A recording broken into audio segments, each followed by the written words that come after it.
Defence की सफल तैयारी केवल त्रिशूल डिफेंस एकेडमी के साथ पाएं recorded lectures, exclusive study material, extra study notes, doubt clearing sessions और भी बहुत कुछ। डिफेंस की तैयारी होगी पूरी, क्योंकि टीडीए है ना। आज ही डाउनलोड करें देश का नंबर 1 TDA learning app. Very good morning to you all. कैसे हैं आप सभी लोग? तो टीडीए में आप सभी का वेलकम है। मैं आर.के. तिवारी आपको एनडीए में जो इम्पॉर्टेंट क्वेश्चन है फिजिक्स के, इम्पॉर्टेंट कॉन्सेप्ट हैं, उसको डिस्कशन करने जा रहा हूँ। ठीक है। सो पहला क्वेश्चन है, ध्यान से देखें। परसेंटेज एरर पर या तो ग्रेविटेशन से क्वेश्चन है और या तो स्ट्रेस्ड वायर से क्वेश्चन है। तो क्वेश्चन आपका ये है, if radius of earth shrinks by 0.1%, what is the percentage change in value of gravitational acceleration g, given that g is equal to gme divided by re whole square, right? यदि पृथ्वी की त्रिज्या 1% सिकुड़ जाती है तो गुरुत्वीय त्वरण में कितने प्रतिशत परिवर्तन होगा, यह आपको बताना है। अब क्या ध्यान में रखना है, इंपॉर्टेंट कॉन्सेप्ट क्या है, कोई भी क्वांटिटी अगर बदल रही है और परसेंटेज चेंज 6% से कम है, याद रहे 6% से कम है, 6% या उससे कम है, तो केवल जो रूल है वो एरर का अप्लाई होगा, जनरल परसेंटेज का रूल अप्लाई नहीं होगा। तो यहां पे दिया गया है, अब वायर को खींचोगे तो 6% कम होगा, अर्थ का रेडियस श्रिंक हो रहा है और 0.1%, तो यहां जनरल परसेंटेज लॉ अप्लाई नहीं होगा, केवल परसेंटेज एरर का, प्रतिशत त्रुटि का नियम ही लागू होगा। तो दिया गया है G is equal to GME divided by RE का होल स्क्वायर, राइट। अब इस पूरे प्रोसेस में, पूरी प्रक्रिया में G कांस्टेंट है, मास कांस्टेंट है। इसका मतलब रेडियस चेंज हो रहा है और G की वैल्यू में चेंज होगा। और कैसे चेंज होगा? G is inversely proportional to R square और रेडियस ऑफ अर्थ। अब चेंज जो है 6% से कम है, यानी 0.1% है। इसका मतलब केवल परसेंटेज एरर का ही रूल लगेगा। अब applying law of percentage error, प्रतिशत त्रुटि का नियम लगाने पर हम जानते हैं G is inversely proportional to R square, so delta G divided by G into 100। प्रतिशत त्रुटि का नियम लगाने पर applying law of percentage error, ये पावर मल्टीप्लाई होगा और माइनस, क्योंकि इनवर्स रिलेशन है, व्युत्क्रमानुपाती है, G व्युत्क्रमानुपाती R के। ठीक है, तो माइनस और पावर मल्टीप्लाई हुआ, प्रतिशत त्रुटि में पावर मल्टीप्लाई होता है, गुणा किया जाता है, 2 into delta R divided by R into 100, और ये वैल्यू दी गई है आपको 0.1%, तो कीपिंग वैल्यू बराबर -2 इंटू 0.1 विच इज -0.2%। अब माइनस का सेंस यहां पर यह है, रेडियस घट रही है तो G की वैल्यू बढ़ेगी, दैट मीन्स 0.2% इंक्रीज, और हेंस ऑप्शन 4 सही होगा। तो क्या ध्यान में रखना है, चाहे जो चैप्टर है, चाहे जो फार्मूला हो, यदि चेंज 6% से कम है तो केवल परसेंटेज एरर का ही रूल लागू होगा, right. Now see the next question, question number 2। if momentum of particle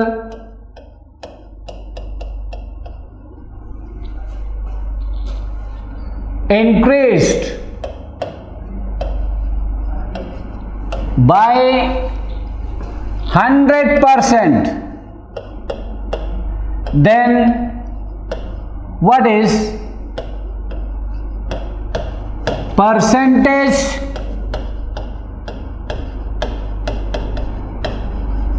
increase in kinetic energy? Right, option है आपके 100%, 200%, 300% एंड 400%। तो ये क्वेश्चन वर्क पावर एनर्जी से है और सबसे ज्यादा रिपीटेड क्वेश्चन है, श्योर एंड सर्टेन आपके एग्जाम में आने वाला क्वेश्चन है, राइट। तो अगर मोमेंटम में 100% चेंज होता है तो मोमेंटम और काइनेटिक एनर्जी का रिलेशन जाने। काइनेटिक एनर्जी बराबर होता है मोमेंटम का whole square divided by 2m। अब यहां देखें 10%, 6% से ज्यादा है, 100% चेंज हो रहा, यानी परसेंटेज एरर का रूल नहीं लगा सकते जब भी 6% से ज्यादा चेंज होगा। इसलिए दोनों क्वेश्चन को पैरेलल में रखा हूं मैं। पहला क्वेश्चन था जहां चेंज 6% से कम था तो परसेंटेज एरर का रूल लगाया, और काइनेटिक एनर्जी मोमेंटम से हरदम क्वेश्चन 6% से ज्यादा के हैं। 10% मोमेंटम में चेंज हो गया, यह पूछा गया क्वेश्चन है। 50% मोमेंटम में चेंज हो गया, यह पूछा गया क्वेश्चन है। 100% मोमेंटम में चेंज हुआ तो काइनेटिक एनर्जी में चेंज क्या होगा। तो अब जनरल परसेंटेज लॉ, अब एरर का नियम नहीं लगाना है। तो आप जानते हो, एज्यूम करो कि पहले मोमेंटम कितना था, क्यों, assuming momentum initially is P, so kinetic energy K will be equal to P square divided by 2m। तो पहले आपने मान लिया कि मोमेंटम पार्टिकल का P है, तो kinetic energy P square divided by 2m होगा। तो अगला क्वेश्चन देखें डियर, ये साउंड से है और इस साल आपका पूछा गया क्वेश्चन है कि रिवर्बरेशन क्या है, रिवर्बरेशन क्या है। और इस साल का आपका क्वेश्चन होगा बीट क्या है, विस्पंद क्या है। तो if two tuning for A and B sound together 6 beats are heard.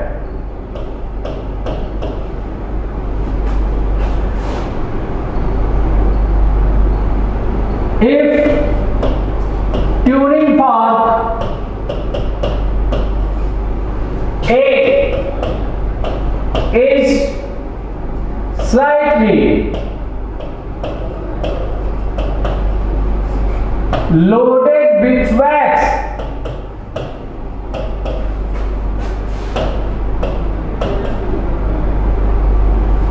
number of beats here now is 4. If frequency of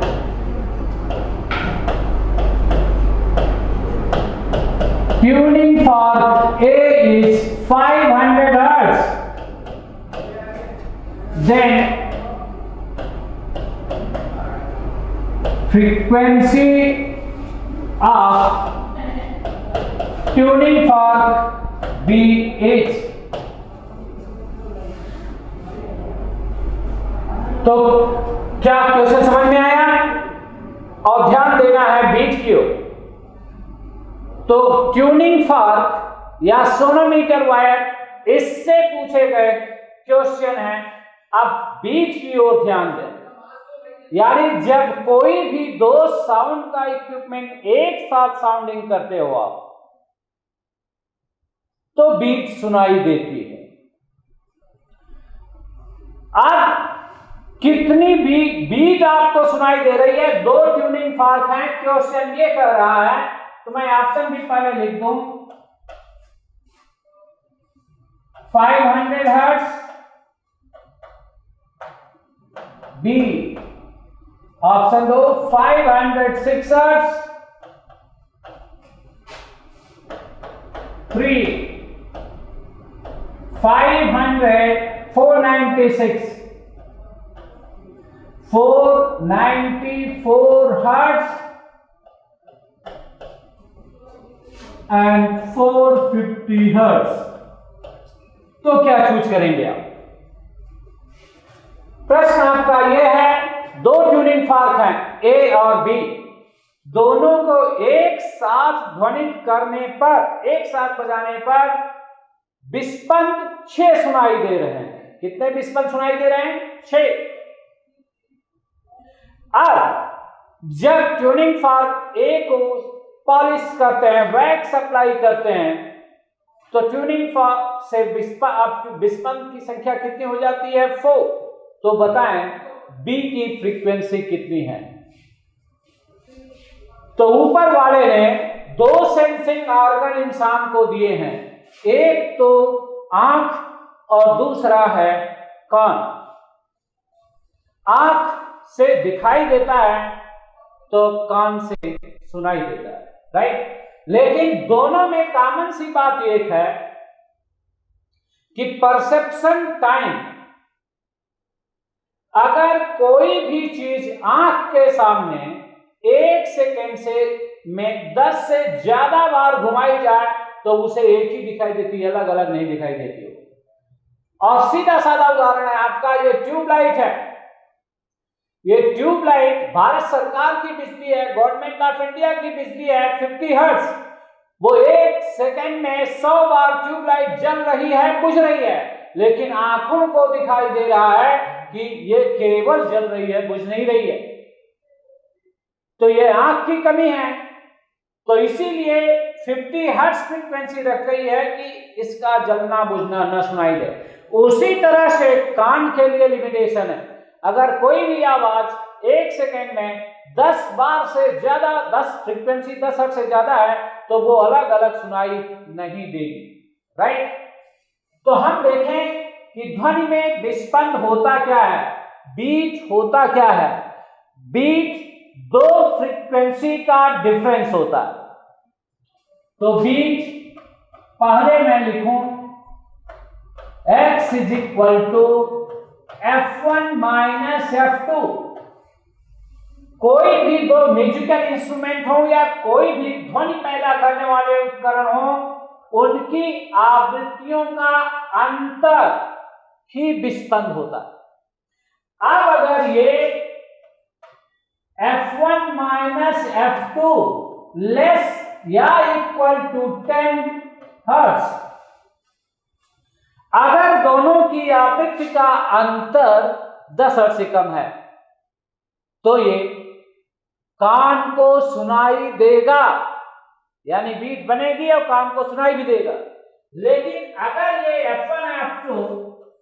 F1 minus F2 greater than 10 hertz, तो बीट बनेगी लेकिन कान को सुनाई नहीं देगा, आप गिन नहीं सकते।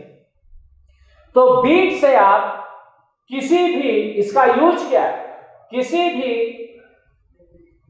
अननोन साउंड के इंस्ट्रूमेंट की फ्रीक्वेंसी फाइंड आउट करने के लिए करते हैं। कोई भी इंस्ट्रूमेंट है, किस फ्रीक्वेंसी पर वो बज रहा है, उसकी फ्रीक्वेंसी पता लगाते हो बीट के माध्यम से, और वही क्वेश्चन है आपका। तो ये बिल्कुल कौन बनेगा करोड़पति का 50-50, यानी 2 ऑप्शन गलत होंगे, इस बात की गारंटी है।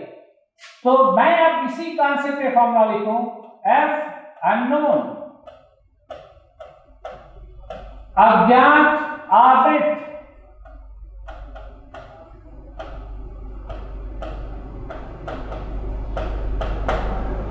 बराबर एफ नोन ज्ञात आवृत्त प्लस या minus number of beat, beat की संख्या, जितनी बीट सुनाई दे रही थी उतना कम या ज्यादा। अब बीट 6 सुनाई दे रही थी और 500 ए की फ्रीक्वेंसी है, तो प्लस या माइनस ये 6 है, तो आंसर या तो 506 है और या 494। इसके अलावा 2 ऑप्शन गलत होंगे, यानी शुरू में जितनी बीट सुनाई दे रही है उतनी कम या उतनी ज्यादा ही, इन दोनों में कोई एक ऑप्शन सही होगा, यानी ये गलत हो गया और ये गलत हो गया, इन दोनों में से एक सही होगा और इसी का फैसला करना, राइट। तो कैसे करोगे आप, ये कॉमन सेंस है। अब ए की फ्रीक्वेंसी, ट्यूनिंग फॉर ए की फ्रीक्वेंसी कितनी है 500 और एक्स कितना है 6। अब मान लो इसकी फ्रीक्वेंसी बी की 506 है या 494 हर्ट्ज। अब दूसरी बात, क्वेश्चन में या तो वैक्स लगाने के लिए कहा जाता है या घिसने के लिए, फाइलिंग करने के लिए। तो अगर वैक्स लगाते हो तो फ्रीक्वेंसी घटती है, और अगर फाइलिंग करते हो, घिसते हो, तो फ्रीक्वेंसी बढ़ती है। तो पढ़ने के लिए केवल 10 मिनट है, बट एक क्वेश्चन गारंटेड है और ऐसे कॉन्सेप्ट को आपको मिस नहीं करना चाहिए। तो जैसे इस क्वेश्चन में देखा जाए तो 506 हर्ट्ज और 494 दो में एक होगा। तो जब आपने ऑयल लगाया, वैक्स लगाया, तो वैक्स लगाने से बीट घटेगी। अगर ये 506 है तो घट करके 505, 504 एंड सो ऑन। और अगर 494 तो वैक्स लगाने के बाद 493, 492। अब देखो ए की फ्रीक्वेंसी तो 500 हर्ट्ज है और वही रहेगी।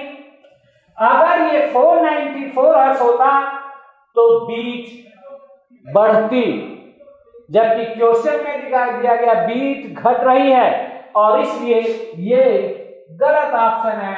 करेक्ट आंसर 506 है, इसलिए answer is F B.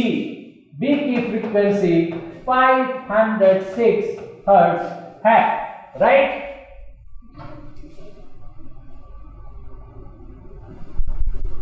Now see the next question.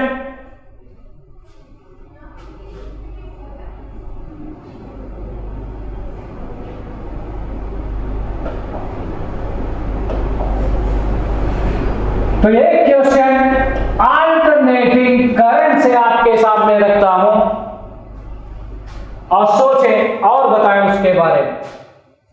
ये एनसीआर सर्किट है, इंडक्टर है 100 ओम का, और ये एक कैपेसिटर है 100 ओम का, और ये रेजिस्टेंस है 500 ओम का।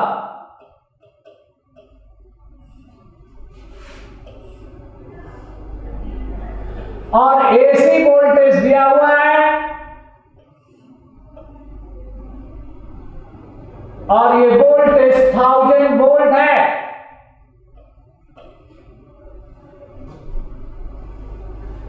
तो आप बताएं, यहां एक वोल्ट मीटर लगा हुआ है। क्वेश्चन सिर्फ इतना आपका है, in given figure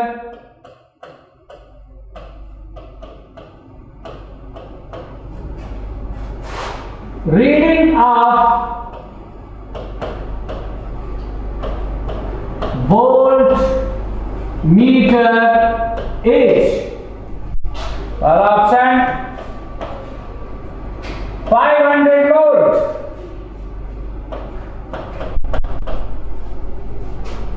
700 volt, 350 volt, 0 volt. तो बताएं कौन सा आंसर सही होगा। तो पहली चीज, LCR circuit, inductor, capacitor, resistance परिपथ, और LCR परिपथ में आपको रेजोनेंस कंडीशन नहीं भूलनी है, अनुनाद की शर्तें नहीं भूलनी है। तो आप बताएं कि वोल्ट मीटर का रीडिंग क्या होगा।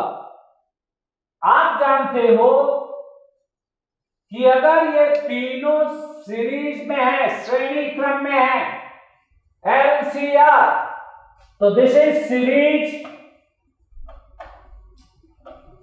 LCR circuit. अब सीरीज LCR सर्किट में श्रेणी अनुनाद परिपथ में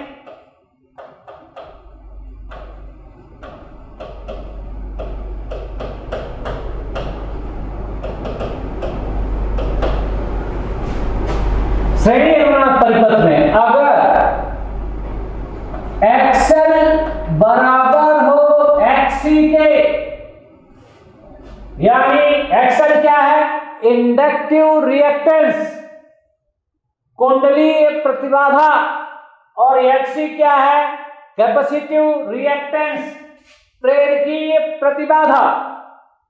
अब आप जानते हो B सोर्स का वोल्टेज बराबर अंडर रूट VR का whole square plus BL minus BC का होल स्क्वायर।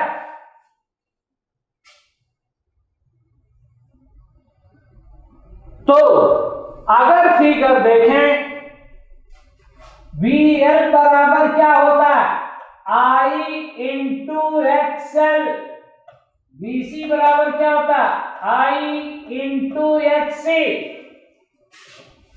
तो सीरीज में करंट सेम होती है।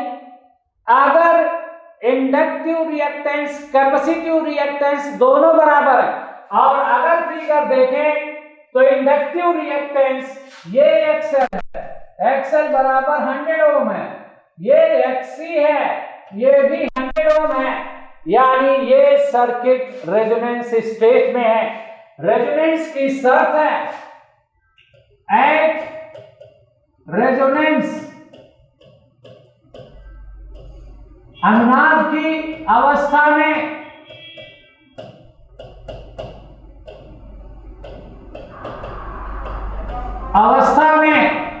XL बराबर XC, इंडक्टिव रिएक्टेंस बराबर होता है कैपेसिटिव रिएक्टेंस के, और जब ये बराबर है तो BL माइनस BC दोनों बराबर होंगे, और जब दोनों बराबर होंगे तो इनके बीच लगा हुआ वोल्ट मीटर का रीडिंग क्या होगा, 0। इसलिए इस वोल्ट मीटर की रीडिंग क्या होगी, 0। और करेक्ट ऑप्शन होगा 0 वोल्ट। तो आप सीधे कह सकते हैं ये LCR परिपथ रेजोनेंस के स्टेट में है और इंडक्टर और कैपेसिटर के क्रॉस लगाए गए वोल्ट मीटर की रीडिंग 0 होगी, क्योंकि जितना ही इंडक्टिव रिएक्टेंस है उतना ही कैपेसिटिव रिएक्टेंस है। तो VL will be equal to, और VL माइनस VC मैग्नीट्यूड में क्या हो जाएगा 0, इसलिए वोल्ट मीटर की रीडिंग भी क्या होगी 0। सो जय Hind, all the best. Defence की सफल तैयारी केवल त्रिशूल डिफेंस एकेडमी के साथ। पाएं recorded lectures, exclusive study material, extra study notes, doubt clearing sessions और भी बहुत कुछ। डिफेंस की तैयारी होगी पूरी, क्योंकि TDA है ना। आज ही डाउनलोड करें देश का नंबर 1 TDA लर्निंग ऐप।